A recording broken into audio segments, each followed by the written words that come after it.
The Velocity Online Racing League packs its bags, leaves from Indianapolis, and tonight arrives in Italy. Welcome to Imola. It's going to be our 10th race of the season, and a 42-lap Grand Prix awaits in VOR competition as we head back to Italy. This time around, going to be a special trip, and it's one that we've been wanting to make for a while. It is going to be our first stop this season at the Autodromo Internazionale Enzo e Dino Ferrari, and we're just moments away from our race. Feature event coming very, very soon. Qualifying is on the way, and we welcome you back live on FTN. I'm David Troitz, joined tonight by Gary Godso, and with qualifying on the move, 8 minutes and 20 seconds in tonight's session, and just about every driver from top to bottom taking qualifying laps and getting set up for tonight's action. Gary, we've returned again to the road courses after what has to be our most important race of the season,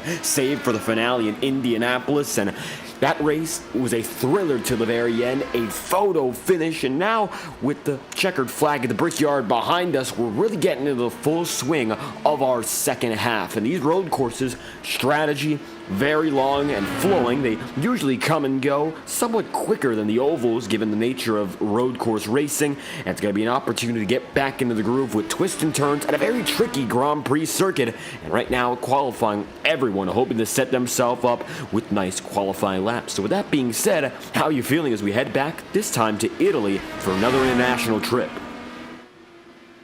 Yeah, it's interesting. Welcome everybody, and thanks for having me again. It's interesting that we are back here in Italy. Of course, we'll ultimately bring up the conversation of has Ferrari ever been an Indycar? We'll talk about that here later. But of course, this is the showplace of the Tifosi, and a lot of drivers like this track. Very much a driver's track. Very flowing, long straights separated by some chicanes thrown in there. And really about one or two tight corners, really, for passing. But we got a modest-sized field here today. We know this is one of Julian's favorite tracks, so we can keep a watch on Julian as well. We got the point situation to always be aware of. But these drivers in this small field, this is going to be more of a probably a lot closer to what if Formula One looked like IndyCar. This is what the race would kind of look like in terms of field size and how they're going to race here. I don't see a lot of traffic. I don't see a lot of side-by-side racing. I see a lot of single file here. I see a lot of pit strategy. And I see a lot of guys just kind of capitalizing on people's mistakes to get that position. So it is a driver's track, though, and I'm glad to be here. I'm glad that we are here, and that we're going to have fun. This should be a pretty quick race. Again, as you mentioned, we're not going to have, unless there's something disastrous out there, any really full course yellows. So I expect it to be all action here for the next 90 minutes or so. Right now, when it comes to the drivers at the top of the board, Patrick Zovazzi so far succeeding with the provisional pole in the hands of the number 17. Zovazzi was third in our practice charts, only behind Julian, as you mentioned, and Bruno Miranda. Going to talk more about Bruno Miranda. Saw him racing earlier this week, and it was a road course as well, always quick at these circuits, and he is currently our championship leader. That being said, he's one of the many drivers to look out for. Julian looking for a nice run as well, and the rest of the field, so far, 7 drivers have taken the time. Cedric Holmbohm has gone around 4 times so far, but it is an open qualifying session. Drivers racing around each other, so they don't have to worry about a specific limit. So it's going to be a little bit different here, as it usually is at these road circuits, because you're not only working with track, you're working with the drivers. And after about a month away from the twists and turns, last time I think we saw these tracks was at Road America and Road Atlanta, mind you. Both of those circuits, now that we've taken it back after a break, I think drivers are still getting used to working throughout a field, trying to find the right space to get away. Miranda is running alone right now and still looking to jump to the top. Zilvazzi is going to lead the way over rookie Jacob Olszewski, who is going to be 47 thousandths back currently. Nice first-timer showing up at the top of the charts. Yeah, the road course aces are going to have to make a lot of what's left of the season if they hope to capitalize on their expertise, being the aces here on the twisty and turny tracks, because we only have one more after this, and it's we go to Japan and Suzuka. The rest of the second half of the season is all ovals. which will definitely go to the advantage of those oval meisters in these cars. So if you are a road course guy and you're not much of an oval guy, your chances are running out here in this league, and you got to capitalize today, and you got to capitalize here in about a month from now at Suzuka. So for those who are definitely looking to capitalize on twists and turns, it's a big opportunity tonight. And so far, we're seeing some of the very familiar names at the top of the board. And Miranda Zilvazzi now going to be second, but Julian jumps up to position number 2. And practice order, very reminiscent of our current qualifying lineup. Julian right now going to be with a 125.096. Miranda broke into the 124s that time by fastest and only lap set for Miranda, and a 124.96 going to be good for provisional pole. Should be able to hold on there up in front. We do have 2 rookies tonight. Make that 3 for the season. Lucas Santos in number 62, Aldrin Jose in the 19, and Jacob Olszewski in the number 81 as well. So we do have some newcomers who are going to get used to the track tonight alongside our veteran group. Pedro Blebel, the number 88, is going to be nearly into the sand trap there, going to avoid some drivers slowing down. That in particular looked to be Alexander Bonney. And now Bonnie going to be in the grass as Pedro makes it by. 11 of 15 have taken the time so far, so the majority of the field will be lined up on time, waiting still on Eric Mercado, Gary Lovern, and Liam O'Sullivan right now. So still waiting for some quick drivers, and if they want to come on the track, it's best they do so now, because every lap is going to be a minimum of about 125. Pole position is in the 124s right now, so if anyone's going to catch Miranda, they've got to go at least a tenth and a half faster than where Julian is to this point. So yeah, I believe Liam is going to have a EOL, so he has a qualifying ban for this one, so we will not be seeing any laps from him. Just checking on race control, pit lane violations, penalty points. Okay, so we got 4 qualifying bans for this week. Gary Lovern has a qualifying ban. Jonas Weber, I do not think is in the lineup, has a quali ban. Liam O'Sullivan has a quali ban. And Jesper Orman, who got a big penalty from last week, is serving that right now. He got himself a qualifying ban, a 1-race suspension, and 5 penalty points added to his record for his dive under the pit entry line at Indianapolis to protect his win. If you might remember, when he was coming to the checkered flag, I yelled, he pulled a Newgarden, and that's what he was doing. He was protecting the inside and went too low on the racetrack after drivers were warned in the race notes and in the pre-race meeting not to go down there to mirror what the real-life IndyCar rule will be this May in Indianapolis. And coming to the checkered flag, Jesper did do that, and unfortunately he's going to pay for it. He got the win, he got the milk, he got the glory, but he's going to pay for it big time by having to miss this race. Harsh repercussions for that move, but we knew, of course, coming in, every driver warned about that. Orman, unfortunately, not going to be with us, and he's been strong in these road circuits as well, pulling together some top 5 performances. A shame that he will not be with us for this event. Bruno Miranda extending the qualifying lead he has. Pedro Blebel going to jump up into 3rd with a 125.141.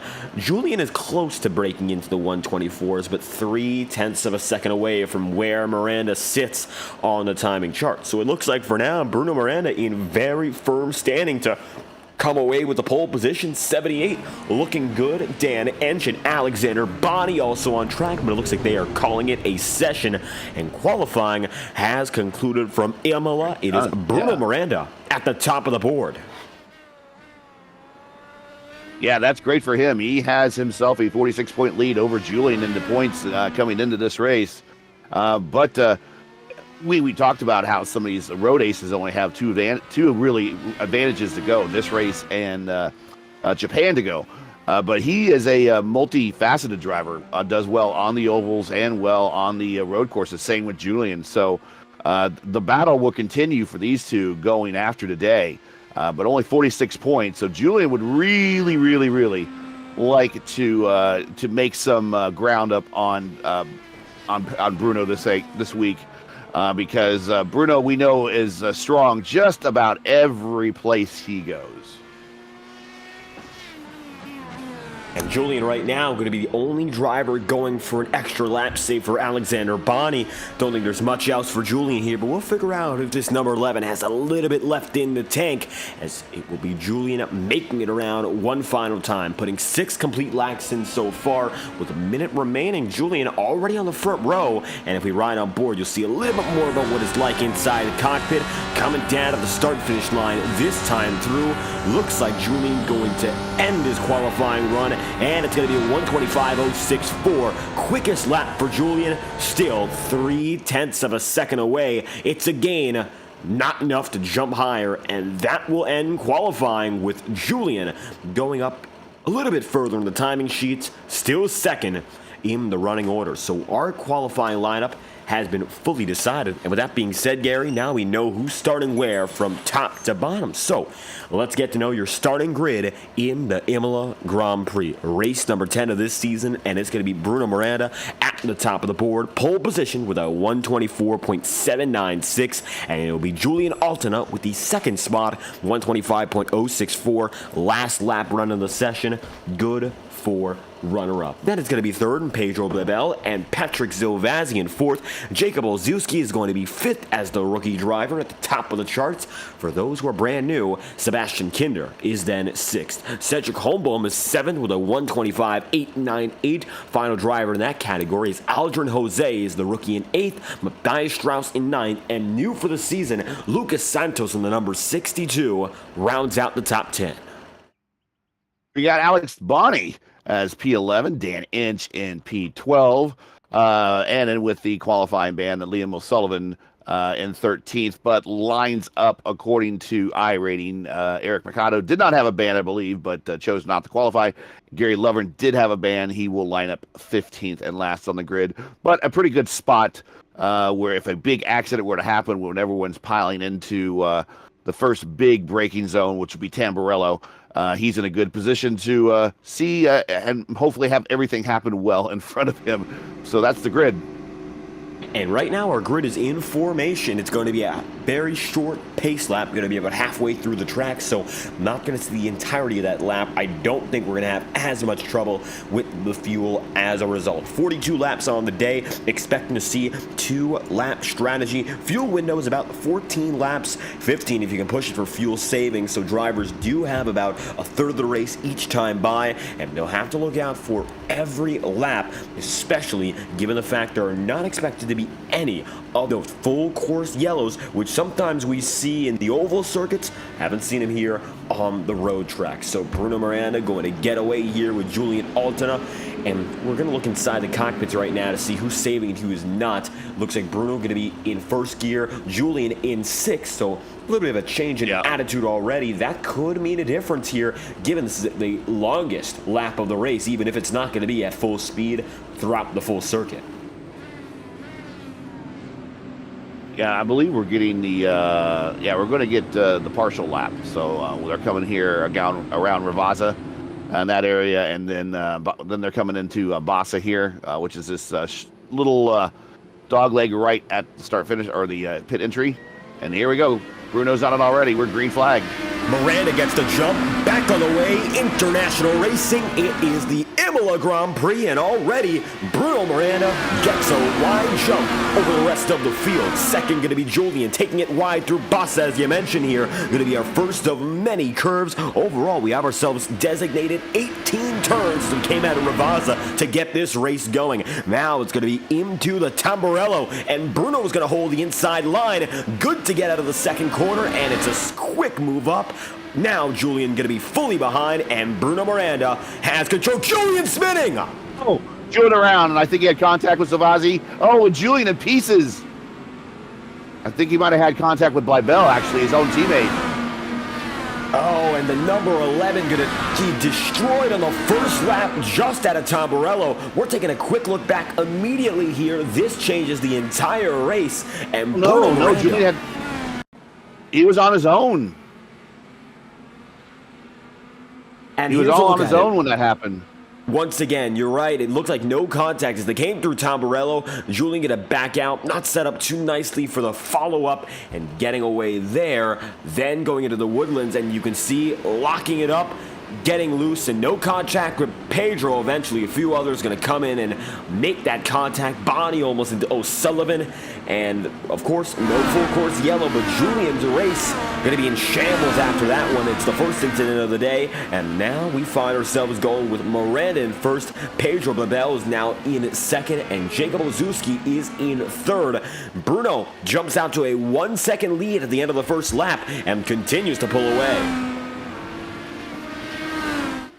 Yeah, Julian, he's going to be hot. He's already in the pit. Holbloom hit him as well. Not Holbloom's fault. It's just a racing deal there.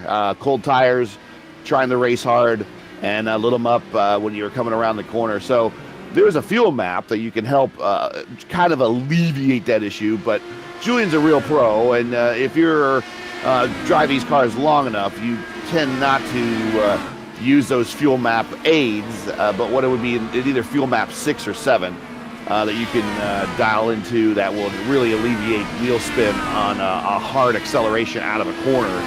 And he probably was at engine map 1, which a lot of these guys are. The regular drivers of the car are going to be in engine map 1. But if you have cold tires and they just happen to lose adhesion when you really mash it when you're on fuel map 1, that's what happens.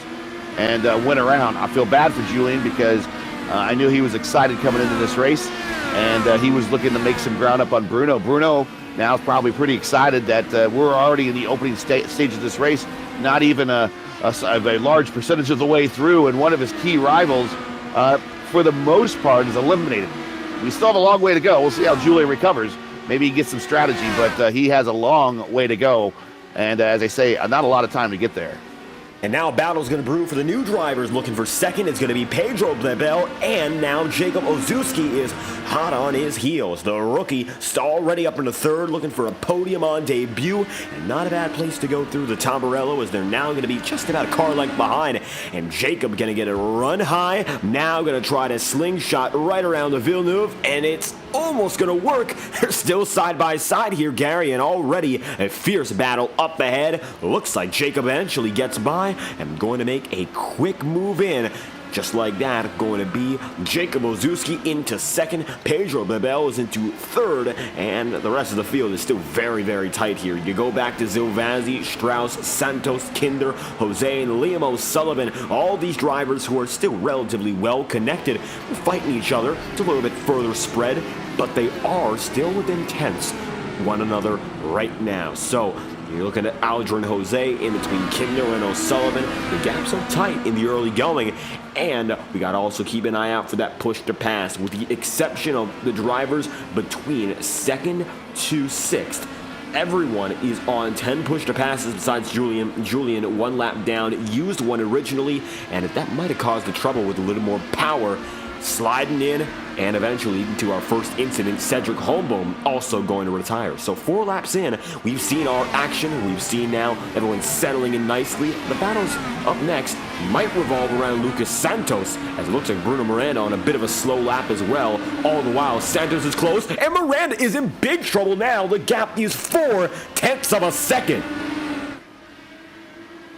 Not sure what's going on, but yeah, all of a sudden, unless he missed the spot, I'm not sure, but all of a sudden, Jacob is right there, and I'm going to assume by his last name that he, it says he's from Club Eastern European, so I'm going to assume that he is one of my Polish brothers, and he is all over the Brazilian storm at the moment. He is, Jacob, making his first race here in the league, has a lot to prove. Probably one of the reasons why Pedro had a lot to lose when he was racing him as hard, because now Pedro not only has to worry about his own well-being in the championship as Bruno starts to pull away a little bit. I think Bybel might take a look here a little soon. But Pedro also now is a lead driver for that Altina Autosport position, and they are in the Drivers' Championship. And now he has to worry not only about his own well-being, but now his team's well-being, with Julian falling back to the back of the pack with that early incident.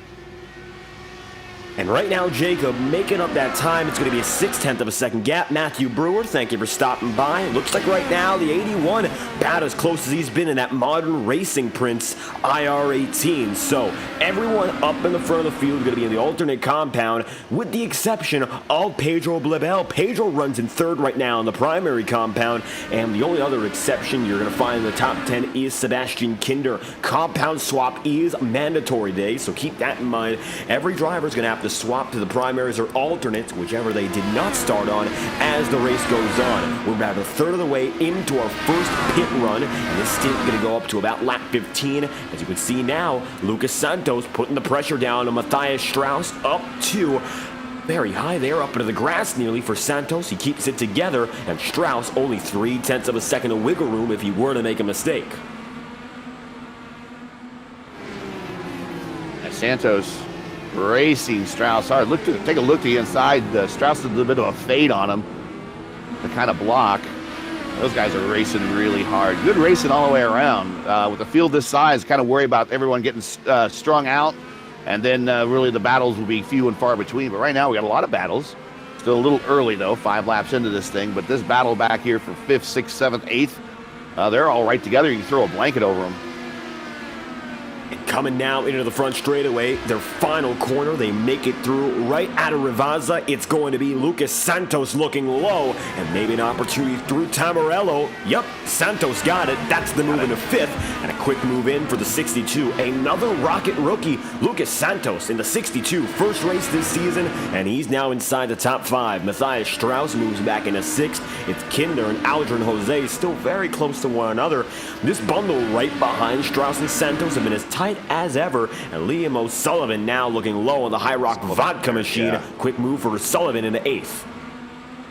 Yeah, Sullivan definitely wants to get past these guys and try to engage those that are really challenging him most in the points. Liam noticed he started on the reds.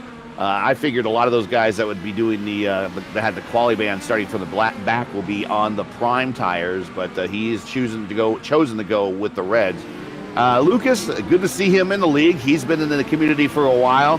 He's no stranger to these cars, showing it right here in 5th spot. Even though he has a rookie next to the name, it's not a rookie in terms of how he is in the car. He's been around in the community for a while.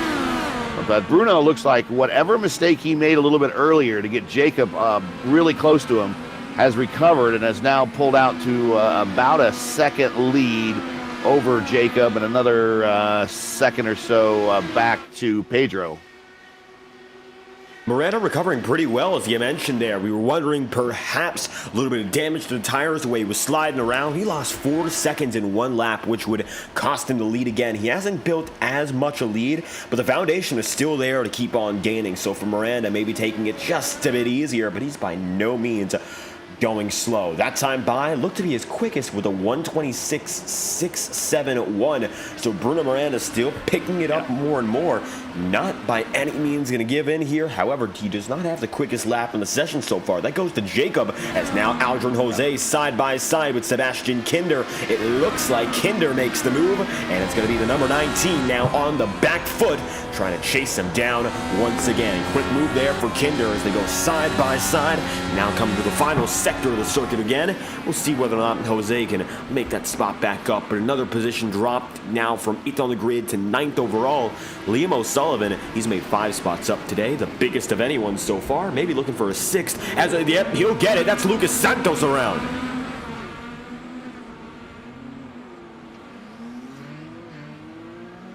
Yeah, that's Santos coming out of one of the slow speed corners. Getting on the acceleration really hard, back in, comes around. Fortunately, he's going to have to now recover and make up all that lost ground.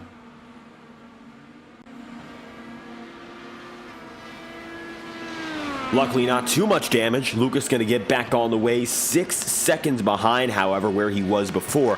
An unfortunate circumstance for the number 62. Now you look in front. It's still going to be a tight battle here. Aldrin Jose getting up to the back bumper to Sebastian Kinder. Right now, one driver on the push to pass is Gary Lovern. However, he is not in any proximity to another driver, currently speaking. 9 push-to-passes, most drivers have that, and it looks like now maybe Liam O'Sullivan going to be down to 8, but everyone else looking close on that number, and O'Sullivan getting right behind Matthias Strauss here as they're heading around, hoping not to repeat the same experience as the number 62 just had. Another opportunity, this time by quick laps and make it closer and closer to the Variante Alta once again. That's, of course, where Lucas Santos found his trouble. Now a chance to repeat in another sense and go for a pass. Liam O'Sullivan just a few tenths out. Give everyone an idea of what the IndyCar pace around here is in comparison to the Formula One pace. The official track record, and then the way Formula One does it is that they do always track records, so the fastest lap is whatever is turned during the race, not during qualifying. I prefer the ultimate lap during qualifying. 3 wide there, coming into front stretch here for a little bit further back in the pack. Spread out. But IndyCars are about 10 seconds a lap slower, give or take. The Grand Prix layout lap record is a 1:15.4. The unofficial all-time track record in qualifying, that's what the one I ultimately look for comparison, is a 1:13.6 set by Valtteri Bottas. And let's see, what year was that? I think 2020. The race record is held by Lewis Hamilton, who did that 1:15.4 during the race back in 2020. So the IndyCar's a little bit more wieldy, heavier, longer, not as big as of an engine. They don't have all the customized little carbon fiber parts that the Formula One cars do. Those guys are really, really light, and they can fly around this place. Also, not as much downforce. Ooh. Buzz Aldrin Jose there, sending it into the Alta area. But the IndyCar is about 10 seconds a lap slower. So go ahead. That's the big comparison between these cars and the Formula One cars. Well, you mentioned Aldrin Jose there. That sends Matthias Strauss back 2.5 seconds. A bit of a dive in. That's going to move Aldrin Jose up into 7th as we were watching the battle between Patrick Zilvazzi and Pedro Blabel there. It looks like Zilvazzi going to make it up into 3rd. 7/10 of a second back now is Pedro. And overall, 10 laps in out of 42, starting to see a little more separation from driver to driver, which is going to become more the norm as this race goes by. Miranda, 0.8 of a second lead, still with the advantage overall, but that time by slightly slower, give or take 4/100ths of a second. So for Bruno Miranda, got to be looking in the rearview mirrors perhaps, or maybe not. You got to look more forward and try to avoid another mistake. That first one nearly a killer for his race, and right now with a steady 0.8 advantage, an opportunity to just keep it there, wait for the next set of rubber. Perhaps he's going to swap his compound here, cut his losses early, and go for the primaries. And the primaries haven't worked all too bad for the drivers who have chosen them. Right now, Pedro Blabel just going to be passed for 4th. However, Liam O'Sullivan has been on the up and up, and as it stands, he's up to 5th. He's up to 5th. You look one spot back, though, there's another driver, and that's the other man in the primaries. That's Sebastian Kinder, who's made it up into 6th. So overall, not a bad opportunity for the drivers to go for the primaries and see how they work out in this second stint. Of the limited sample of drivers we have, those who are up in front with the primaries, they've succeeded so far. Maybe we'll expect to see more in just a few laps' time. But Jacob gained about 0.2 of a second through that lap. Yeah, we were riding on board Liam O'Sullivan a little while ago, and he was back in, I believe, the 6th, 7th, 8th, 9th battle back in there, and he's moved around all those guys really quickly. He is up to 5th, but he's on the prime tires. The prime tires seem to be the best performing tires right now because Pedro was high as 2nd at the start of this race, and now he's back to 4th, and he's on the prime tire. The only one that seemed to make any, and it's marginal to say that he's made any gains with the prime tire, it's Kinder, because Kinder's exactly where he started. He's just kind of held station. So I'm surprised that the Reds have gone as long as they have and has performed as well as they have this late into the run. I expected, I remember seeing some previous races here and other leagues that we broadcasted, like the FIS or even the IndyCar Open Series, and the Reds did not last as long. Track temps are only 90 degrees here, so that's a pretty moderate temperature. And the air temperature is pretty moderate at 72.9, so 73 degrees. And that's all Fahrenheit. Sorry, folks. I only deal with freedom units. Sorry, I don't deal with the Celsius units. But the big deal there is that because the track's not as hot as it normally is in some of the other times that we've been here in IndyCar races that we broadcast, the red tires are lasting longer. The Reds really only have to hold up for 2 or 3 more laps here. Bruno Miranda once again get a gain and make it 1.2 as the advantage for the lead. Now we're looking further back to Aldrin Jose catching up to one of our drivers on the prime rubber in Sebastian Kinder. That time by Jose and Kinder about 0.04 of a second separate, rather 14 thousandths. It's an even tighter gap now as they come around for the most recent loop of scoring. Right now, Aldrin Jose, despite some deep sends and some aggressive racing, has made the race work pretty well, losing a few spots in a battle about 5 laps back, up into 7th again, has gained 1 spot so far. Would love to take a second, but Seb Kinder not going to make it easy. Right now, Kinder running his own pace at a 127. Most drivers in the 127 bracket, and Bruno Miranda looks like he just ran his fastest lap of the entire race. That's a 126.3. Yeah. That is the quickest in the entire race session. That is the purple lap. Yeah, that is the purple lap. That is a 126.3. The previous purple lap was Jacob at a 126.6, so 0.3 faster. That's pretty significant. And this late into the run, which means he's light on fuel, or lighter on fuel, but he's been saving those red tires apparently this whole time. Maybe kind of what he was doing when he lost a lot of ground early on when we started getting excited about what's going on with Bruno. I think maybe he was just trying to adjust his pace and then maybe adjusted too much to the negative side. He kind of found where the sweet spot that he wanted to turn laps in terms of times, been hitting it. And as the run goes on, the car gets lighter. He all of a sudden, those times start coming up because he's been saving his tires. Maybe that's what he was doing. We'll see. But Jacob has not, regained any of that lost space there as the storm continues to pull away. One man who pulls into pit road is Gary Lovern. Pit cycle is on its way. Lap 12 coming to 13. Very early. So Lovern going to make it in as the earliest of anyone here. And he's going to try to go for some longer stints thereafter. So one man is in. Nobody else in the field opting to go through that time by, including Dan Ench. And it looks like he's going to keep going from behind Lovern's position. So we got one driver who makes it in. The first of the day so far. I would expect maybe these drivers going to hold on a lap or 2 longer. Gary goes in first. We'll see if it works out for him. That's a huge undercut when nobody else has opted to do it. And bad news for Julian on the points front. I think he's opted to go ahead and park it for the day, and he is going to finish up the day in 14th.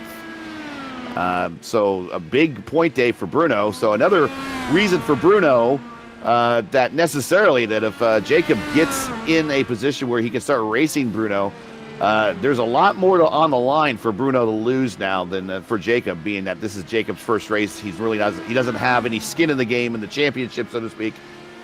Bruno just wants to bring this car home in good shape on the podium, and he's looking for a great points day. When we talk about points, also the team championship standing, Alton Autosport right now running 13th and 14th if you excuse Pedro Lebel, which is hard to do. Pedro having a great run up there in the top 5, but otherwise, Pedro holding fort, Gary and Julian at 13th and 14th respectively. So ways to go as Gary Lovern came into pit road. Lucas Santos is out and Alexander Bonney going to follow the 62 in. So that's another bundle of drivers as we make it to lap number 42. Santos, Bonney due to be on the way as well. And now more and more drivers opting to make their way through. Pit road is going to become busier and busier in the coming laps. Bruno Miranda going to come in this time by. Seb Kinder going to give the signal. And it's going to be the big onslaught of drivers here in the top 5 making it through. Everyone is signaling this time by. We'll see if anybody decides to go to that 15th lap, but I'm not sure they're wanting to do that, especially with the a little added distance there on the pace lap. Yeah, everybody in.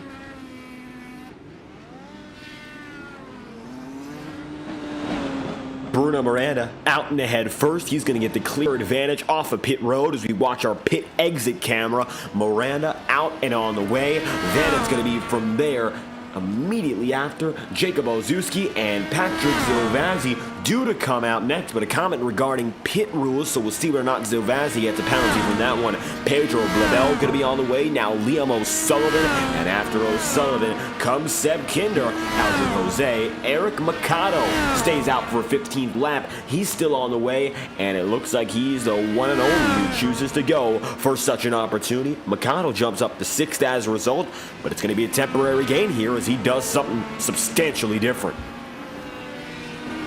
Yeah, let me watch if Silvazzi had a... Ooh, yeah. He rolled through a lot of spots. And that is going to be... I don't know when that pit penalty will be issued, but we see that a lot after the race. But Patrick did not stay far to the left, and he immediately rolled to the concrete, which is the pads for the pit stalls, and he rolled a majority down pit road through those concrete stalls, and you're not supposed to do that here in VOR. In VOR, you're supposed to stay to the left or in the high-speed lane, which, let's say for Indianapolis, which is that far right lane down pit road, and then as you get within 3 or 4 spots of your spot is when you can come down and eventually work your way down to your spot, go by merging left. And he did not do that at all. So that is going to be a penalty of some sort, whether it be later in this race or for the next race.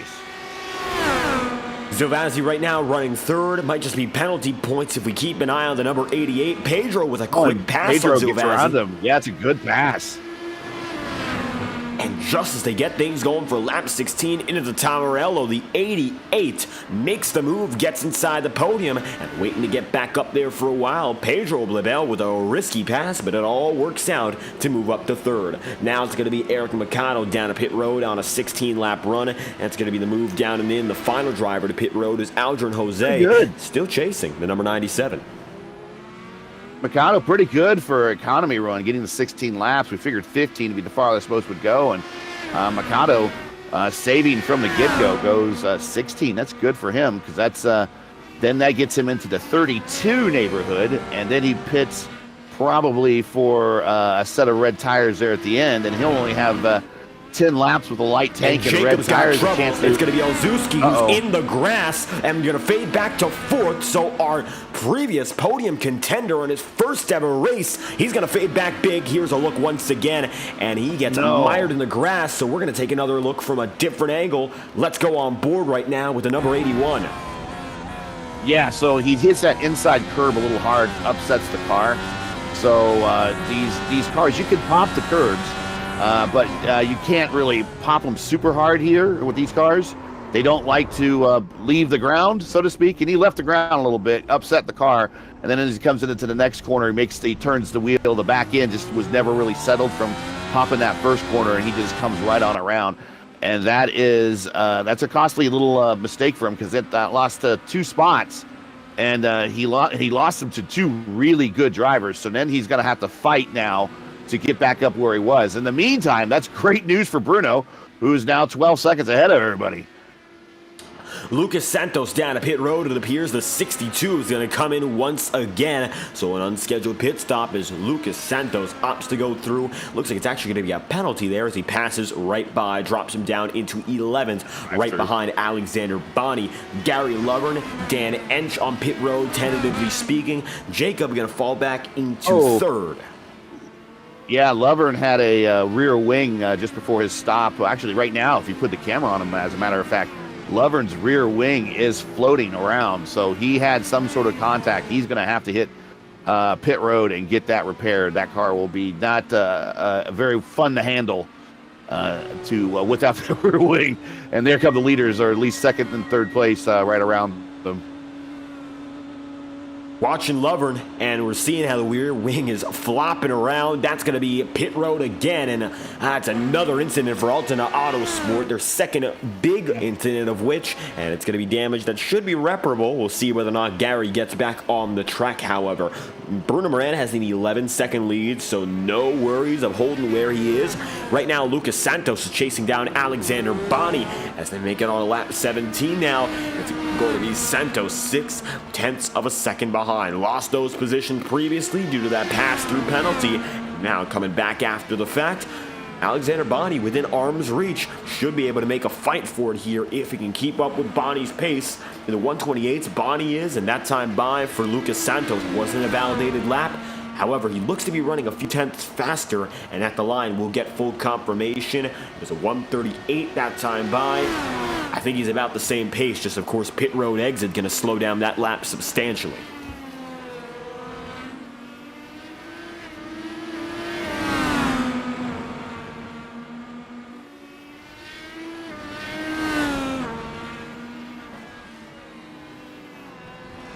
Santos going to now let Bonney make a mistake. That's a quick move through and into the grass. The number 18 will go. So Alexander Bonney now going to be 11th. And that's going to be a quick pass for Lucas Santos, already having 0.8 of a second advantage. Nice move there for Lucas Santos up into the top 10. And going to be a little bit of a recovery after what was a disheartening circumstance regarding, of course, a pit road penalty. We saw a few of them. Silvazzi might get some penalty points. And we'll keep an eye out for that story as well. Lucas Santos up into 10th, and now everyone is largely spread out. Don't think there's a gap within 1 second on the track at all any longer. So, everyone's getting locked in for the rest of this stint. Second stint we're in, and we're going to have 2 pit stops. We've already had 1. Next should be the final for everyone in the field. And now we're going to look at Liam O'Sullivan. O'Sullivan is beginning to gain on Jacob Ozuski. It looks like gap of 1 second flat now. That time by, Liam was about a full second quicker relative to Jacob. I think that number 81 is in trouble after that brief incident. The tires look to be damaged. And for Jacob, that time by, he is now on the primaries. So he's one of the drivers who did the compound swap. Not good to see because those primaries, they get worn out quick in regards to the scuffs and whatnot, and the 81 experiencing it substantially now. The gap has been halved within this past half lap. Yeah, Liam's got to be asking himself, without the quali band, where would he be on the racetrack right now in terms of position-wise? He is up 9 spots, and he is challenging here now for the bottom step of the podium against Jacob here. And once he gets around him, he'll be up on that podium. And then, at some point, he's going to ask himself, where would I be if I just had a regular starting spot in this race? Would I be challenging Bruno right now? Maybe I would have the lead over Bruno. I think over the course of this race so far, Liam has been the fastest or one of the fastest cars in terms of average pace around this place as he's been traveling in a lot of traffic, but he's been passing all those guys. So clearly one of the fastest cars on the racetrack. And right now, watching the battle for the podium, still developing. Looks like O'Sullivan not quite as quick on this lap, making the gains and now settling in. Bruno Miranda still a ways out from the rest of the field, and that's the way it's been for the better half of this first 20-lap stint. Miranda, despite that one mistake, has recovered nicely, now putting more laps away and coming to the halfway point. Some lap traffic also going to get involved, and you're looking now, it looks like Dan Ench, Gary Lovern, Julian Altona lappers. Then there's drivers like Lucas Santos or Eric Mercado, and also looking just ahead of Liam O'Sullivan and Jacob Ozelski, they have Pedro Blebel ahead, and that might come into play if, of course, Pedro were to make a mistake. But 0.3 of a second now, O'Sullivan gaining big, and we'll see whether or not he chooses to use a push to pass. He does. Both on the button right now. And now the 63. Actually, Liam was on the button only. Sorry, Jacob chose not to push the button. Well, it looks like for O'Sullivan it's going to work out. He takes the spot and moves into third, and he's going to get it out of Tom Morello. Now getting on the push to pass looks to be the big key to his success. It's another move in for O'Sullivan inside the podium. That will move Jacob back to fourth. Nice move there. Is now 21 laps in. Liam O'Sullivan holds control of the third position, and it looks like he's got it there with Jacob Ozuski slowly but surely fighting back. But we'll see if he can get back there on pace, of course, getting himself back into a rhythm. But 7/10 back already and still growing that lead out. Looks like Liam in firm ground to keep his spot. It looks like Julian wanted to come up into the booth and chat for a little while. We weren't watching the guests in the booth, but sorry, Julian. We'll get you a little bit later, I'm sure. So while we got some time and we got some separation here between many of these cars, of course, this is the home of Ferrari. Now, when we talk, Jacob just, not sure just who flashed out. Was that Silvazzi? Someone flashed out. It might have been Jacob just for a second, but he's back. But Liam O'Sullivan pulls away. O'Sullivan now 1.1 seconds down the road. But this is the home of Ferrari. And for those that are curious, Ferrari has participated in the Indy 500 only once. They did it in 1952. And it was Alberto Ascari in his one and only Indy 500 appearance. He drove a Ferrari in that particular race. Beyond that, the closest that we ever had Ferrari joining the series, and there's been talk here recently, but it was in the mid-'80s where Formula One was going to be doing one of their cost-cutting measures. And really, Ferrari, for them, this is a business. They put the Formula One cars on the race course so they can sell their high-end cars in the showroom on Monday. So they race on Sunday, sell on Monday, just like we do here in the United States.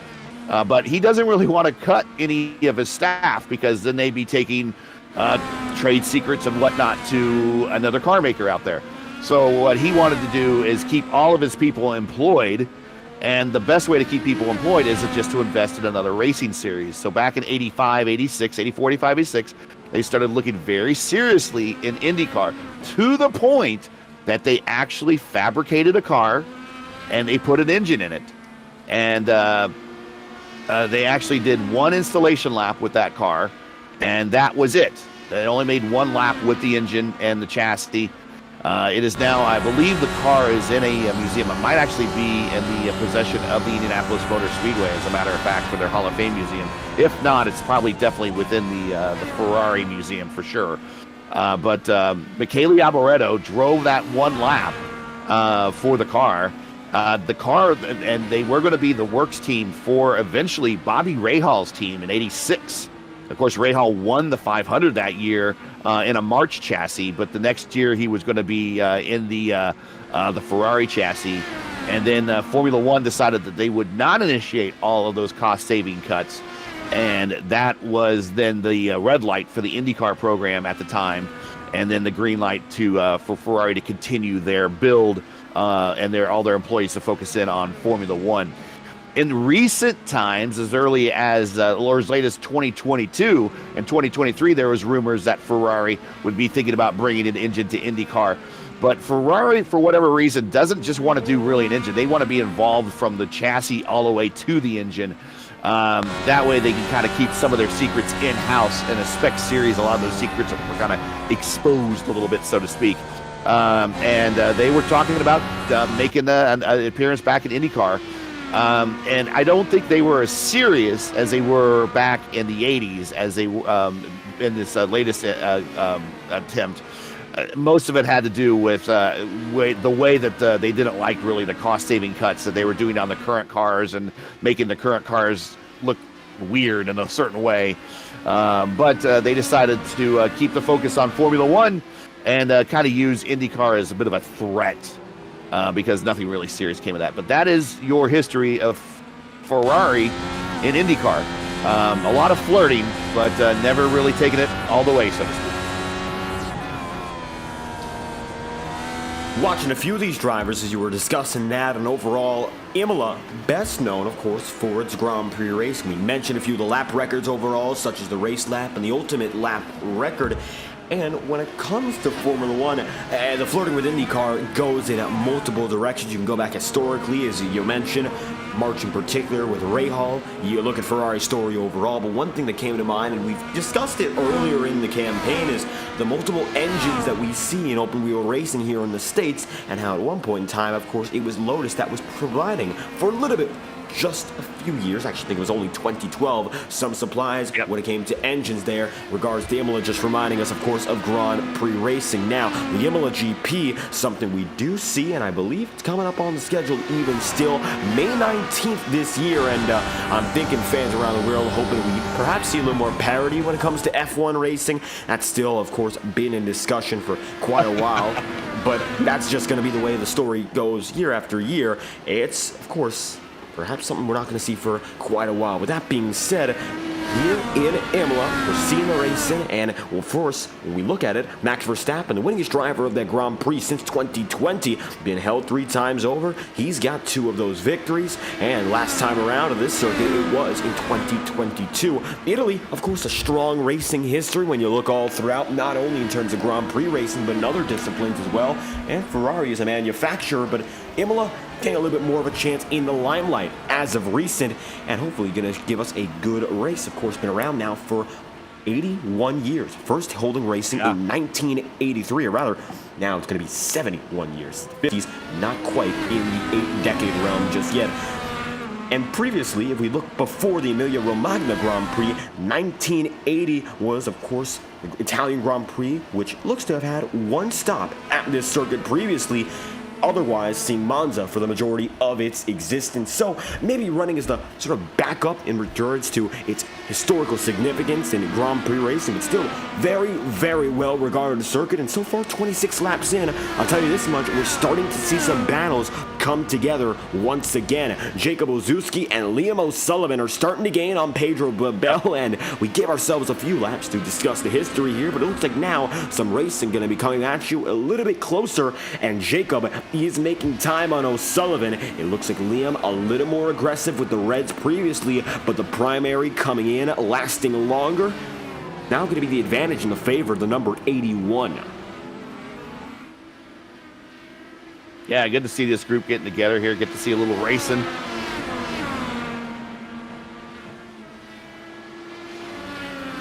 Six-tenths back, Jacob gonna remain. That time by, he ran a 1:27.172, only about half a second off of his overall fastest lap, whereas Liam O'Sullivan ran a 1:27.827, which is more similar to the drivers ahead of him. So Jacob was the fastest driver on the circuit that time by, and you gotta wonder, how can he get back up to second here? It looks like there's still an opportunity to get up into second. He is still very tight with both Pedro and Liam O'Sullivan, but previously he had that spot before a little bit of a spin, sending him topsy-turvy, put him back into 4th. However, they're all bundled up once again, and now coming right out of the 18th and final turn on the circuit, making it all the way through. It's going to be lap number 27 for the leading company, and it looks like Pedro still holding on to that second spot.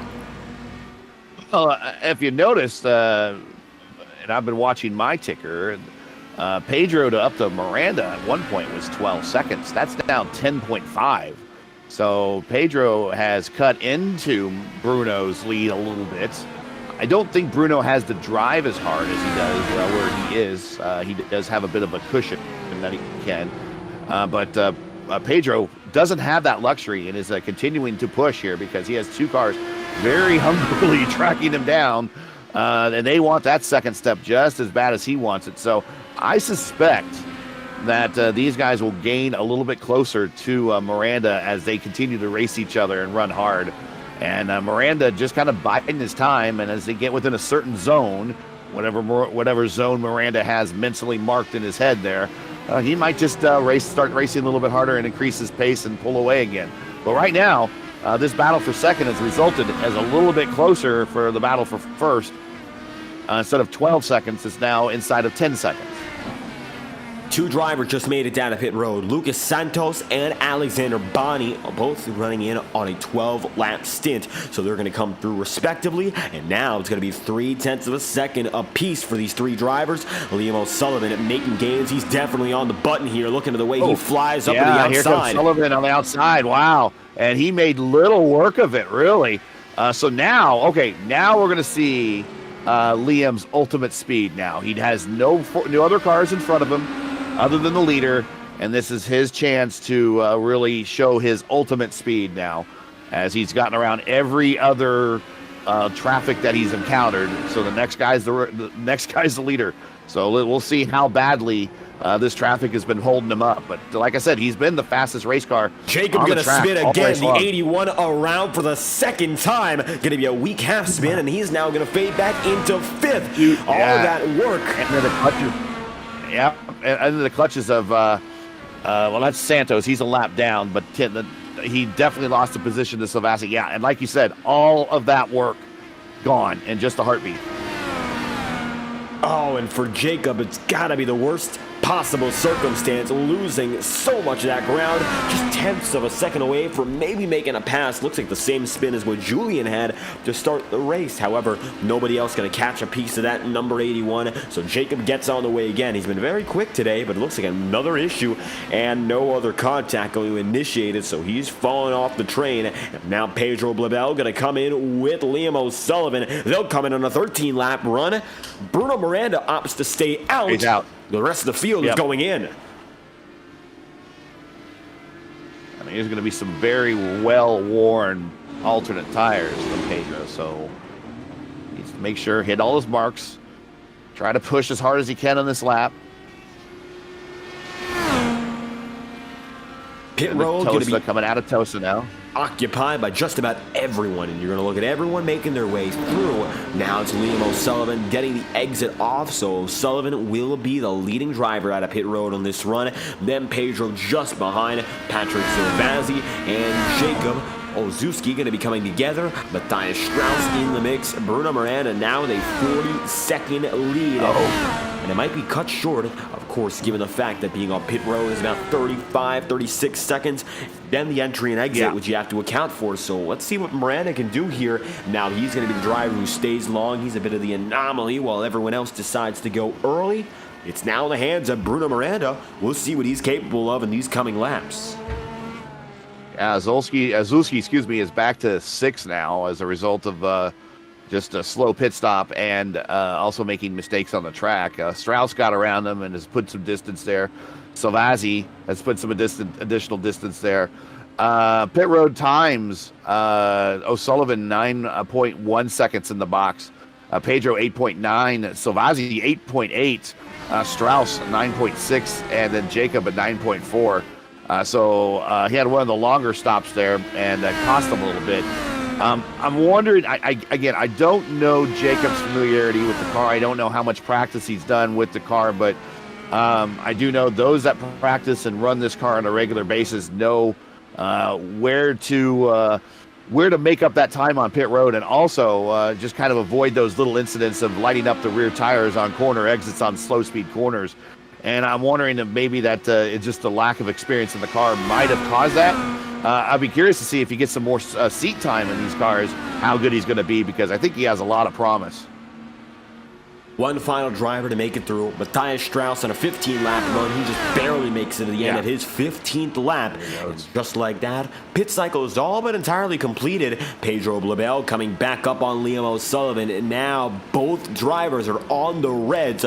Your leaders, first and second, are on primaries, and that's because O'Sullivan, of course, the second man, is on the white walls, and for the time being, gotta wonder what can he do, because he's gonna come in with a better pace late, but with 13 laps to go, losing this spot could be detrimental, and he's still got a lot of fight there in the number 88 right behind him, and he can't give in so easily. Yeah, he's got to push. He's got to push really hard. Pedro also has a little bit of a cushion back to Silvazzi, so he wants to push real hard as well. And also, Pedro's got to keep in mind that he's racing for his entire team right now. His entire team has had just not a great day. So he is trying to carry his entire team on his back in the points championship. So, like I said, it's a double-ended double-edged sword here for Liam. O'Sullivan with a quarter of a second lead. We'll see if Pedro gets on the jets here. It looks like he is on the green. So is O'Sullivan. Yep. He's going to send it. And there's contact. Big contact for Pedro. The front wing is gone into Tamarello. Liam O'Sullivan gets away, and it looks like for Babel, not so much. The 88 has big damage. I'm not quite sure what Liam has, but it's huge contact, and it once again got a lot of damage for the number 88. Looks like the front wing is back now, but damage and track position comes at once. Yeah, these cars like Transformers, this new wing snaps into place. So that bodes well for Pedro. But I mean, that's just right back to what I was saying. I mean, Pedro has to race for his entire team right now. He really wanted that position. I would have thought bigger picture there. But he is really wanting that. He's not really concerned about the bigger picture, apparently. What probably makes him better on a road course than me. Well, Pedro gets back on the way, and I don't think he's done fighting here. Keep in mind, for Liam O'Sullivan, he's down to 3 push-to-passes. Patrick Zilvazzi has 4. Pedro has 7. So he's got an advantage in that regard. And now Patrick going to go down to 3 using it, and he's on the button. Yeah, that whole battle cost him another 3 seconds to the leader. So Miranda, I was kind of hoping that these guys would get organized, and here's Silvazzi on the outside. He's going to try the same thing, but nope, thinks better of it, tucks back in. I was kind of thinking these guys would maybe cooperate a little bit more, and there it is, O'Sullivan taking a defensive line here through Villeneuve. They're coming up to Tosa, and they're going to have a bit of a straightaway here. Oh! And there's a bit of a mistake on corner exit there for Liam. A little bit of a wheel spin. He caught it, but that's going to open the door for Silvazzi. And Silvazzi works his way through without the A to push to pass. All right, that goes back to what I was talking about in the pre-race show about making the mistakes. Even that's Pedro how drivers now are going to capitalize a lot today. And it's tight. Pedro now back in it. So I was kind of hoping these guys would get organized and kind of, Patrick's popping those curbs. Careful, we don't want to do what Jacob did earlier in the race. But these guys, I was hoping they'd get organized so they can cut into Pedro a little bit, and we might have a race for the lead here that would pan out. But I don't think it's going to happen. I think really all Miranda has to do these next 10 laps is comfortably cruise, hit his marks, don't make any mistakes, and this race is his. I don't want to jinx him or anything, but I don't really see these guys being able to reel that deficit in any. And then for now, if they reel any of the deficit, if they reel any of the deficit in, it's because Bruno lets them. For now, yep, 14 seconds ahead right now, Zilvazzi. Then you look back to O'Sullivan and Blabel, who battle each other, and that is their biggest focus. Liam O'Sullivan right now going to be coming through in 3rd, and he's got about a quarter of a second advantage over Pedro. Not a major advantage by any means, and of course Pedro with the most important advantage of all the drivers on the track right now. He has 7 push-to-passes, which is only less than the quantity that Aldrin Jose and Matthias Strauss hold. Dan Edge has all 10, but I still don't think he has that button bound for a push to pass. Maybe we're going to have to tell him about that in the coming races here, as he's not yet used a push to pass all season long, it appears. Now, it's going to be a gap of 5/10 for Lucas Santos and Eric Mercado at the same time, and it looks like another battle beginning to develop in the back half of the field. This is for 9th. The final spot on the lead lap is 10th, and currently Santos, a few tenths of a second behind, finds himself in that position. Eric Mercado inside the single digits, but only just with 9 laps remaining here. We're 34 laps through.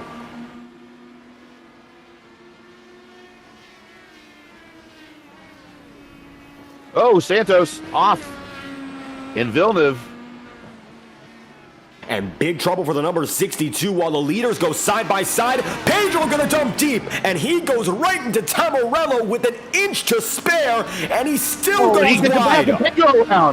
Pedro around. Oh, and double trouble. The number 88 thought he had a move. He did, but setting up for Tom Morello with such a dangerous maneuver, it does not work out. Here's a look again. Ah, my, oh my, the 88. He had an opportunity. He took it, but I think he took it one step too far. Watch on board this time with Pedro. Yeah, he full sent it. I think it surprised Liam a little bit. He wanted that position bad, so you full send it like that. That kind of interrupts your braking points, and you get into a corner a little bit deeper that you haven't practiced in at speed all day long. You're just going to give it your first shot. You know, some drivers can hold it, some drivers can't, and sometimes you can't because the car is not capable of holding it. And this late in the run with tires that well worn, it's going to be tough to keep the car underneath you when you full set it into a corner under heavy braking. So maybe a strategical call gone bad for Pedro. I don't know. But again, like I said, he needs to be thinking bigger picture now with not only his points in the championship, but for his team. He is the lead car for his team. And he is continuing to let positions by and costing points for that team championship. What a move that was, and it's lucky that anyone else was not caught up in it. That's going to put O'Sullivan back in the third. Jacob Buzuski is going to be now in fourth, and with Jacob running in fourth, he's about 3.5 seconds off of O'Sullivan, but no real opportunity to get up there. Lucas Santos disconnects on the behalf of course, his incident, giving way to more troubles for the 62 team than they can afford. Dan Ench is going to be 2 laps down now. Looks like he's going to let Patrick Zovazzi go right by, and the 52 as it stands going to be running in 11th, holding his own and getting by Lucas Santos. That's going to move him just outside of the top 10. Alexander Bonney now going to be 1 lap down as well. Looks like he just got put one down in the 18. A little bit of a struggle off of the corners. You can see him getting a little loose, keeping it together just barely, and although he keeps it on the track, Bonney not the smoothest of days as Eric Mikado comes across the stripe here, and he's going to move through. He's the final man on the lead lap with Bruno Miranda chasing him down. It's going to be a total of 7 laps remaining. That's the goal here from here on out for number 78. Bruno Miranda up ahead and advantageous. The 16-second lead thanks to all the shenanigans behind. Yeah. Really keeping that 78 up ahead. Yeah, and Santos, by punching out, he could have gone a couple more laps if he wanted to, another 3 or 4 more laps, and then it would have locked in 12th spot for him. But Gary Lovern's actually going to make a position up on if he keeps everything going for the remainder of this race. He's only 4 laps behind Santos at this point on the standings with 7 to go. So Lovern will actually move up a spot. So, I mean, there's some valuable points there that are still on the table that you kind of letting go. Santos making his first start, though, not really worried about the championship, just kind of making his first start in the series, getting his feet wet. But Lovern continuing to get out there and chug and make up points where he can, so he'll get a little bit there. But right now, Bruno, now 16 seconds out in front. Matthias This Strauss race in is trouble done, inside the gravel trap. There's the number 8, and another driver going to go sliding. Strauss doesn't look to lose a position, but he will go for a wild ride. Yeah, that's a lack of concentration there as we're getting into the final stages of this race. And that, you know, when I said this is Bruno's race, really, you know, maybe I jinx him. Maybe he loses a moment of focus as well. You still gotta run the race.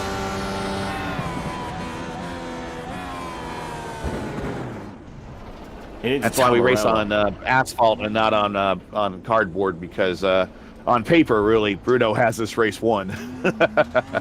For Tamarello, that's the tricky part for Matthias Strauss, and looks like he hits the curves bad. He gets on the way. He's still in 8th here, mind you, but just not enough to keep things going all right as we look back ahead. And for Bruno Miranda, we've seen how good he is at these road courses, and I think I was going to talk about his earlier races this week. On Wednesday, he went out to the Long Beach Street Circuit for a 50-odd lap event in Long Beach. It was great race in California. However, not a great race for Miranda. He was the man who got into the lead on the first lap. He started in 2nd. He jumped out to a quick start. This was on ABN Esports on Wednesday night, mind you, and when Miranda got the lead, there was a caution. So everyone gets reorganized, and Miranda leads on the way out of the first restart. He gets up to about a 3-second advantage, and he disconnects from the server. And that ends his race. That's the only thing that's been stopping Miranda as of recent. Those connection troubles have not persisted tonight. However, it looks like for the 78, if there's anything, it's going to be those technical issues, which we've seen for some drivers this season. However, I think Bruno's in really good standing now without any concern as he comes across the line again. 5 laps to go, and Gary Lovern goes down to pit road again. I think he could pull away maybe 1 spot or 2 more if he just keeps going, but puttering out around the track has just been such a struggle for that 34 car, given all the damage.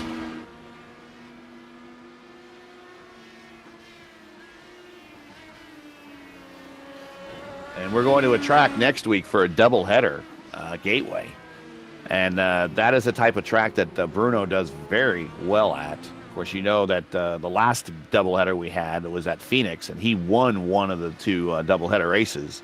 So it's going to be a similar scenario on a track that drives somewhat similarly to Phoenix. Not identical, but somewhat identical.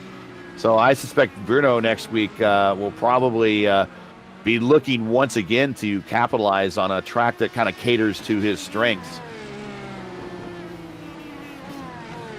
I think for a lot of the drivers now, hoping to get back to those ovals here where almost everyone has a real chance to stay at the same pace. Indianapolis was so dense for the majority of that event until the final laps, where it became more about attrition. Up next, Gateway, you've got not 1 but 2 opportunities at that track to do well, so I think a lot of these drivers more excited for what is yet to come. Pedro Blabel now 5 spots away from where he was previously. However, currently, he's going to find himself 2 seconds away from the 5th place in Seb Kinder. He's been gaining slightly, a few tenths every lap. I think we might see a battle here in the coming laps, the dying moments of this race, because now the gap is under 2 seconds, and Kinder might have to watch out, because for that number 88, there are still 6 push-to-passes in the tank, and Jacob is down a pit road, so the 81 going to go for 1 more pit stop here, with 4 laps remaining. Yeah, interesting. He went 14 on the current stint. He went 14 on the previous, I think. On this current stint, he's only 9 laps in. I don't know, maybe he might have damage? Could be a penalty here. Yes, it is. He drives right through. Oh. Drive-through penalty. Costly. That helps Pedro a little bit. That gets him up into the top 5. Pedro's not had a great day. He's down.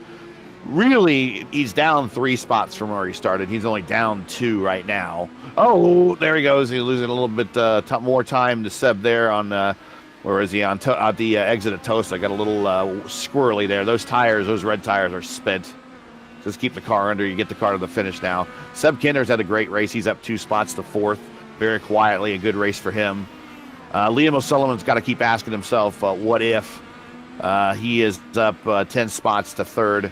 I don't think he's going to catch Savazzi. Savazzi has had himself a fairly good race with the exception of what might unfold from pit road penalties. But he is right now in 2nd, 18 seconds back from Miranda. Miranda just cruising. Like I said, next week is going to be another race in Miranda's wheelhouse.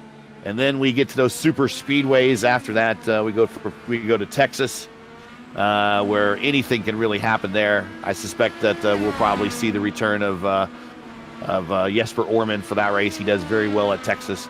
And then the big wild card is Indycars at Daytona. And boy, there's a history there, I got to tell you.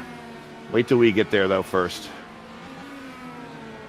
And right now, looking at Pedro getting things going after that brief half spin almost. He's going to lose it again, but he keeps things going. 3.5 seconds behind Seb Kinder. I think that was the nail in the coffin for that fight. Now it's going to all come down to the final 2 laps. Bruno Miranda going to lead us there, and he is in firm standing to make it happen and collect the checkered flag. Our clear championship leader after today.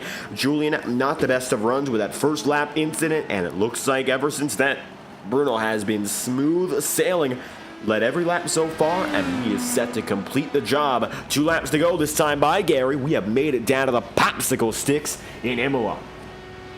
Yeah, Bruno on push to pass. Might as well smoke him while you got him, and he's maybe trying to set a personal fast lap here. We'll see. He's got those harder tires on, not the faster of the 2. Apparently has the fuel in the tank. He wants to go ahead and use those last couple pushes. Go right ahead.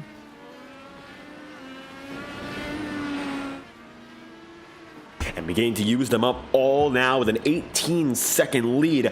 Everyone right now going to be separate by at least 3 seconds to one another. Liam O'Sullivan now running in third. Patrick Zovazzi inside the podium once again, and looking for what would be his highest finish of the season in second. Looks like Jacob going to be up into sixth after that immediate pit stop, and it's going to be an interesting end to his race. Not a pit stop necessarily, however, a pass through pit road. Still going to hamper his night and going to lose a little more time than he would like, as right now O'Sullivan far enough behind Zovazzi where I do not believe Patrick is in any trouble. Lucas Santos is now going to lose a position to Gary Lovern, and Gary hits the maximum position he can get tonight at 12th as he's 8 laps down, so that's exactly what he needed. And Gary Lovern now is slowing down here, letting the driver by, and his tenure, not a very successful one here in Imola. However, he's hung on given all the challenges, and he's made it up to 12, getting just a little bit more of those extra points, and that's exactly what he needs to do here, giving Pedro with a little bit of trouble. White flag is out. Bruno Miranda going to be the man who gets through first. Final lap here in Italy. Well, he and his fans like to call him the Storm. And the Storm rages on here in the series. It's going to extend that lead. It's going to look very strong coming out of this race, coming into a racetrack that I know he's going to do well at on the oval. And we know he's going to do well one more time at, for sure, at Japan. And then really these super speedways that are on the schedule, Texas, Daytona, California, are all going to be the big equalizers. And all he really needs to do is survive those races. And he could be looking at a VOR Series championship. But you got to get to the checkered flag first. But as I said before, the storm rages on here for Bruno Miranda. Going to be another win, and I'm sure he's going to be very happy in this interview coming up. This numbered 78 team has been dominant all throughout the season, making it out of the Alta and through the Rivazza one final time. Bruno Miranda collects the checkered flag, leading every lap today, and wins in Imola. What a performance there for the number 78, as your podium is still due to be decided in Patrick Zovazzi second and Liam O'Sullivan due to round the final corner, then in third.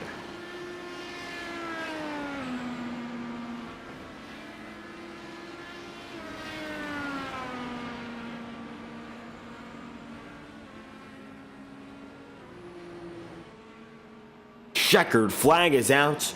Bruno Miranda gets it done, and just like that, a dominant performance comes to a close. Race results are official at this point, and we're going to take a look from top to bottom as Miranda goes for his cool down lap. At the end of the day, Bruno Miranda will get it done from Patrick Zovazzi in second, Liam O'Sullivan in third, and then Seb Kinder, position number 4. It'll be Pedro Blabel then in fifth, and Jacob Ozuski in sixth, with Aldrin Jose in seventh, and Matthias Strauss 8th, last man on the lead lap. Eric Mercado 1 lap down in 9th, and Dan Ensch to round out the top 10. And in the remainder of the field, Bonnie, Lovern, Santos, Altena, and Holblum make up the remainder of the 15-car field. And that is it here from Imola. Miranda's celebration begins, and you can see him smoking up the pavement here in Italy. What a celebration that is, with a donut, as he's going to spin it around and around until that motor goes. And for good reason. He was dominant, led every lap and every moment of this race, and now time for him to celebrate.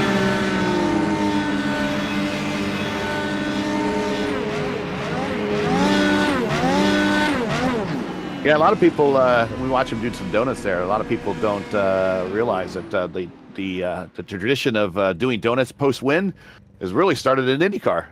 That really started with Alex Zanardi back in the mid-'90s. He was the one that kind of started the donuts. And now everybody does a donut, but you can thank IndyCar for that. But, Bruno led all but 2 laps, dominated day, started on the pole. Finished the race, led the most laps, got the didn't get the purple lap, didn't quite get the Grand Slam, but still in the way that he dominated this race, might as well receive the Grand Slam anyways, because the win on the pole there, the two biggest things, leading the most laps, but not all of them. He did not get the purple lap. Purple lap went to Jacob a little bit earlier in the race on lap 31. Bruno set his fastest lap in the first stint there on lap 13 toward the end. But a dominant day. No Grand Slam, but that's not indicative of the type of dominance he had today. Certainly an effort to be proud of there for Bruno Miranda. Tell you this much, the entirety of our top three is standing by here. Gary and Liam O'Sullivan going to be coming up first. Let's get a word from our third place finisher. You're standing by with Liam O'Sullivan. Hey, Liam, got you up here in the booth with David and Gary. You kind of hit me up with a DM saying, hey, you got a long race ahead of me, basically going to start from pit road. You got on the podium. After all that, you got to kind of wonder yourself, where would have you finished if you didn't have to do that quali ban?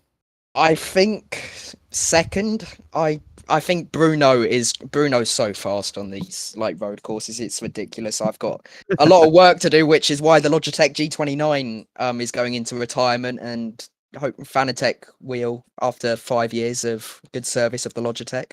But yeah, great race. Could have maybe held on to second. I made a slight error on the blacks, but it's like I knew they were all over me and had to defend like a rock there at the end. But yeah. That moment with Pedro right there in the chicane area. He snuck up on you, and then another time you guys had contact. I kind of questioned kind of the aggressiveness of Pedro at the time, specifically because he was kind of the only car that was still in contingent for his team, and in terms of the points, the team points championship. Kind of surprised to be raced that hard at that point in the race by Pedro, or is that to be expected? I mean, I'm only going to say this nicely, but he's set a precedent with how you have to race him. He's on 8 penalty points out of 9, which means I think it's a race or season ban. I'm sure he's a really nice guy, but this started at Milwaukee where he blocked me for 200 laps. Road America, he nearly drove in the back of me. And that I'm like, he just needs to, I'm sure he's a great driver, but my opinion, he just needs to calm it down a bit, because it's like you're on the outside of turn 1. Like, where are you going to go with that? And then the second time I was going to let him have it. It's like, fair play, you've done me on the inside. Like, right. I wasn't expecting that. But then he just spun himself, which I was going to let him have it. Thought great move. But it's, like I said, he's set a precedent with the way he races people. And I don't want to be all like anti him. Like I said, I'm sure he's a great driver. But I'll leave it to Julian, because it's, in my opinion, it's the same thing as we saw with him. Just like Patrick passed me fine. Like, I made a mistake and he waited for it. Right. Pedro's just so I don't want to like have a go at him, because I know he's a nice guy, but it's, yeah, I just think he could have waited a bit more. But otherwise, it was a great race, and I had to defend like that, and I held my line, and there wasn't actually any contact on the first one. He just missed the corner and went over the curves with me. So yeah, my view of it was he was never gonna get anywhere with that move. Well, that aside, I think you got to be pretty pleased about your performance today. Like I was saying during the broadcast, that you kind of got to ask yourself. At one point, you were the fastest guy out there, obviously passing everybody. You got to ask yourself what I would have been if I didn't get the quali ban. But you are in a good spot. No penalties, it looks like, at least right now, going into next week. So you don't have that quali ban going into the ovals at Gateway with that double header. So. And also, the big thing is with the exception of Savazzi and Miranda, you were ahead of everybody else that you needed to be ahead of to make some way in the points championship. So, all in all, I would imagine you have a good day, and you probably have some shout-outs to people you want to say hi to. So, go right ahead. Yeah, firstly, shout out to the points I've gained in the Rookie of the Season Championship. Secondly, thanks to Writer Engineering again. Shouted them out on Saturday as well. Double podium weekend, pretty nice. Great with Josh, Matthias, been fun all week, training for this race. And Jonas, again, any drivers who looking to join on the roadside, always we're always looking out. Want to thank mum and dad who I know are watching, and any friends watching. And then again, I said it yesterday, but coming back from my Kenya trip, I'd like to shout out the Hand in Hand charity who support local kids in Kenya, getting them into school and getting them out of troubled past and families to supporting them to give them the same opportunity as everyone else. But yeah, good race, and look forward to Gateway. All right, well, congratulations. Go celebrate the bottom step of the podium, P3 tonight for Liam O'Sullivan. Thanks, guys.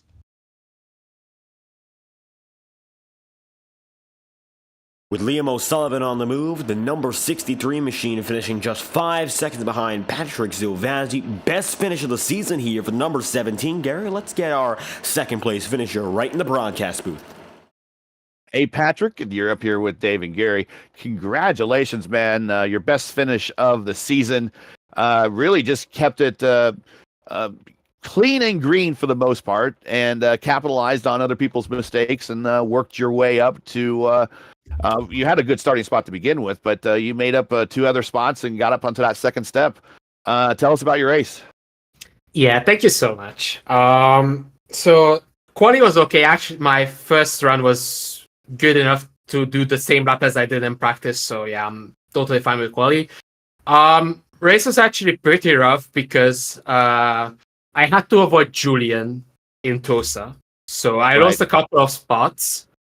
But then I've passed Matthias and Seb as well. So I was able to go back to P5, I think. Mm-hmm.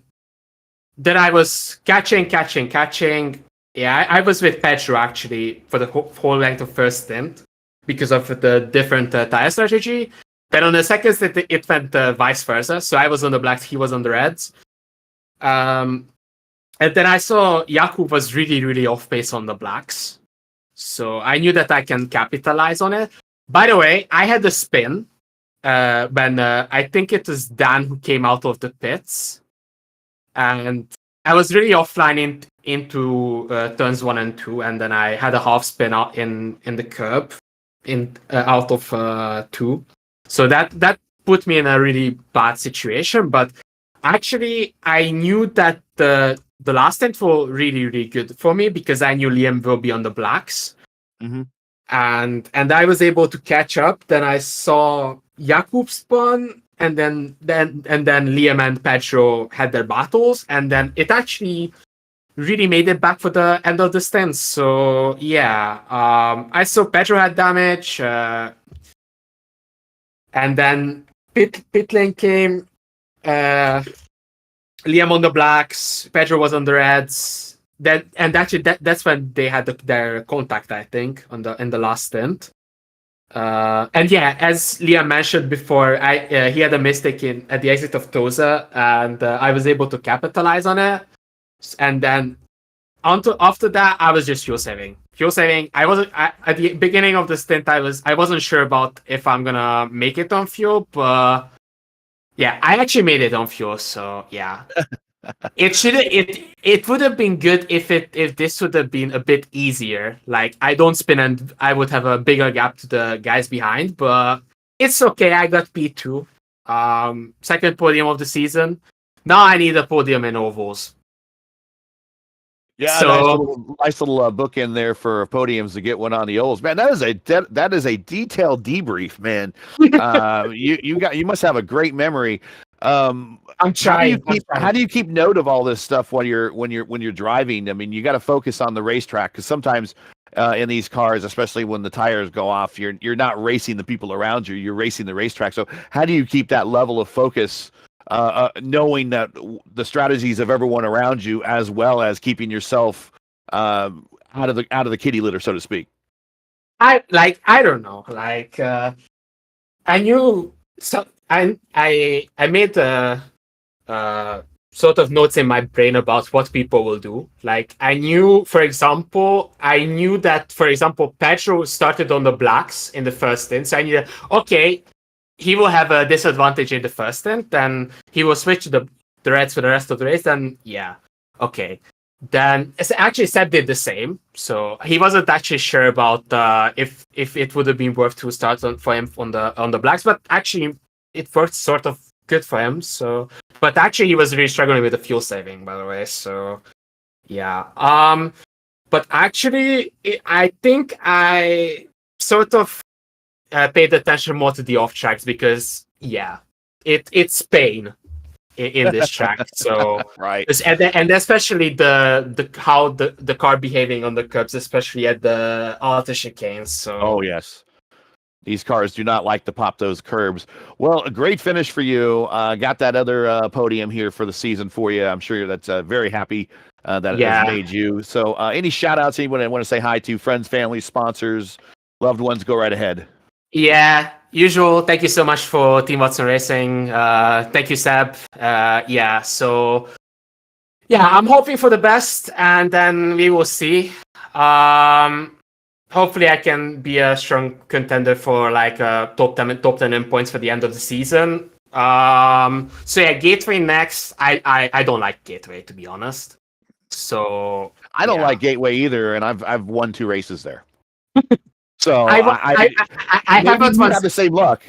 I haven't won a single race here yet. So yeah, and I am here for like 3 years or something. So it's about time to change it. Right. Yeah. The drought needs to be over. Well, congratulations. One steps closer to that drought getting closer, getting over with a P2 here at Imola. Congratulations, and we'll see you next week in the Thank you double so header. much. Yeah, thank you so much. Good night. Detailed oriented, man. That's how you do it. But Dave, you got the winner. Bring him on up. Well, we just spoke to Patrick Zovazzi, and for the driver who we've seen time and time again, Bruno Miranda, and these road courses, an inseparable combination of victory after victory. A victory again for the 78 crew, this time in Imola, and it was dominance leading over 40 laps on the day, and from the very beginning, you broke out and took that lead. Bruno, how you feeling with the checkered flag here in Italy? Hi, David. Hi, Garrett. Hi, everyone, to see this broadcast. Thank you very much. Today, difficult race because saved the fuel, saved a lot of fuel in this race. And in the first stint, I took some mistake in the last turn, and I had a long slow down, and I surfed the pressure from the second place, and I saved the fuel the same time. Is difficult, and I not use the save the fuel to 15 laps, so I took 40 laps, and I take in the second stint to use the 15 laps to consume, and the last stint to use the primary tires to use can push it more can I put. So the race difficult. Unfortunately, Julian surfed the accident in the first lap. Julian's very fast in the qualifying, and congratulations, Patrick and Lion, for the race and for the podium. You mentioned the importance there, talking about the stints and whatnot. We saw that first hiccup in the first stint and how many seconds you lost, going down to about a half-second lead. But overall, that was the biggest mistake of the entire night, and you kept the lead from there. So what was it like working with the first stint and the second stint, having to work with the 15, 14 lap stints going pretty long, and since there's no cautions, you just have to keep on going to build that lead, which you eventually did, but it wasn't easy with all the pressure you mentioned there, everyone keeping you very close after that first little hiccup. Yeah, it's difficult to save the fuel in this condition. So I can push in the final of the stint. I need to one more lap to save fuel, and I decide to save the fuel in the second stint, and it can push it more. I can in the last laps in the first stint, and it's very difficult in that situation. Despite the difficulties, this 78 crew works it all out, puts it together, and gets victory lane. Before, of course, we head back to the ovals. It's a doubleheader. Last time we saw a doubleheader, which was at Phoenix, you won in one of those events, and you got a race win there on the ovals. Again, maybe a chance at Gateway. Coming back up with one of the shorter left-handed circuits. You think there's an opportunity maybe to go for one of these races, if not two, and extend that championship lead? I hope so. I love the Gateway. I heard the David Gary don't like the Gateway, but But I I've won love 2 races there. I don't like it, but the place agrees with me. so I love this track. And I love oval techno tracks. I love short tracks. I love oval tracks. So I hope to end or stay in the top 5 in these 2 races. Well, an opportunity to stay inside the top 5 and go for more twice next week, but another win here at the road courses and keeping that dominant streak up in the twists and turns. Bruno Miranda, you win today here in Imola. You have any final shout-outs you'd like to give out? Oh, thank you, Dave. Thank you, Gary, so much to this broadcast. Thank you, my team, Huawei Sports. Thank you, Gregorio Dusso, my team owner, and my teammates, and saw this broadcast. Thank you very much, everybody. Thank you, Julian, for the organization for this championship, and thank you, guys. Thank you very much. Bruno Miranda, the number 78 race winner, we thank you again for your time. With Bruno Miranda, the final driver we speak to, your race winner on the day, dominance for the number 78, winning over Patrick Silvazzi in second and Liam O'Sullivan in first here, Gary. And we wrap up our action here from Imola, an exciting race for certain here in Italy, before we head back for a doubleheader and double trouble in Gateway.